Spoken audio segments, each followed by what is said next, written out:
Welcome back. Laurie stepped away so we can do like that mail thing that we always do, because if we did not read the mail that you send, we would get more mail complaining, right? Perhaps that is a good technique. It is a good technique. So, this beard of yours, you're beginning to look like a Civil War reenactor. And based on your skills at the commencement when we did the reenactment of the trailer, I think you could do a very good job on the field. I don't know whether to thank you or... Well, you would be a Union soldier, of course. You'd have he looks good in blue. All right, well, let's do some letters, right? All right. It's the time to do letters. Mr. Mariucci. Idle chit-chat. All right, this is from Anthony Merritt. Mariucci. Yeah, Anthony, you've got better things to do than write to us all the time. Like, go enjoy a social life or something. But we do love getting mail from you, so let's see. We have an illustration and a document. How you doing, Tangela? Oh, is she pruning again? And she's using beheading flowers. She's using my good clips. All right, the magic sword from Tony Marinucci and Tony Stigma. Right, this is an illustration. You know, he probably spent a lot of time on this, right? I think he likes us. He better. All right, here we go. The letter goes as far. Where are you from, anyways? San Francisco. San Francisco. All right. Dear Vincent, I hope everybody had a nice holidays. When you showed the classic movie The Magic Sword, you cut the blank out of it. He actually says blank. I'm not filling in a bad word with blank. He said blank.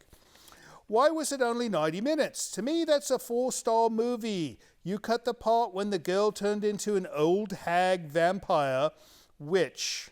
Why? That part got to me when I was a kid and still does. Does Tangela turn into an old hag vampire witch? Well, she turns into a vampire and a witch, but I don't think the old hag part applies. Please show the magic sword uncut if you can. I got mad and I turned off you guys.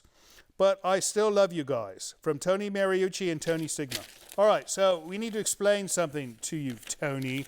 The way things work is on the broadcast, we have to cut the movie for time because they have to put all the commercials and all that in. However, if you watch on YouTube or Roku or any of the other things that we do... Vimeo. Which one? Vimeo. Vimeo, right. It's not cut. We don't cut the movies because we have all the time we need. So it's only cut when it's broadcast. So get an internet connection, Tony, and thanks for writing. Next up. Oh, look at you, you're blessed. You know, you should make him like a corset type thing. Corset? Corsage. Corsage. Corsage. You know, I think you'd look pretty good in a corset, though. Wouldn't he? Let's not go there. You could borrow one of hers. All right, this one is from Jim Spain.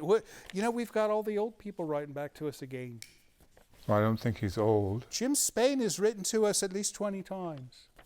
In Moraga, California. All right, here we go. Jim Spain says, just a quick email to say what a great interview with Butch Patrick. Butch Patrick. Oh, that was Eddie for the Bunsters. Yes, that was a wonderful one, wasn't it? I'm sure I'm speaking for many of us old Creature Feature addicts that it was so enjoyable to listen to the behind the scenes and general info on the Munsters. One of your best guest interviews for sure. As far as teenagers from space, too bad the tape didn't break so we could have more time with Mr. Patrick. Well, you know, we should probably do one episode one time where we just don't show a film and we just talk to the guests the whole time. You know, well, somebody like Butch Patrick, he had lots of stories to tell. You know, he was telling us stories in between the breaks in the film when you guys couldn't see. So he has a lot of information. It's a good idea, Jim. Thanks for writing. Any more? One more. One more. All right. Robin Putz, San Jose, California, says, Dear Vince, love your show. You're a cool and charming host. See that? Tangela is cute and mischievous. She's a little grumpy tonight. And Livingston seems rather grumpy. He is. Maybe he needs to get some. Some what? Holiday. Holiday. He does need a holiday. So you could use some better movies. How about Equinox and the Thing That Couldn't Die? Keep up the good job, Robin.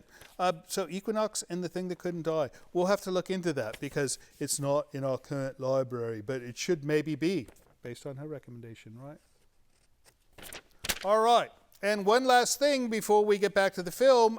There's a certain gentleman named Mark out there who has a friend named Ella. And apparently, Mark, it's your birthday tonight, so we'd like to wish you a happy birthday, and Tangela has a special message for you. There you go. If you'd like to send us a letter, send it to the email address you see here, or if you want to send something in the post, use the address you see here. We'll be back with Laurie soon, but first let's get back to They Came From Beyond Space. I kind of like this film. Evidently.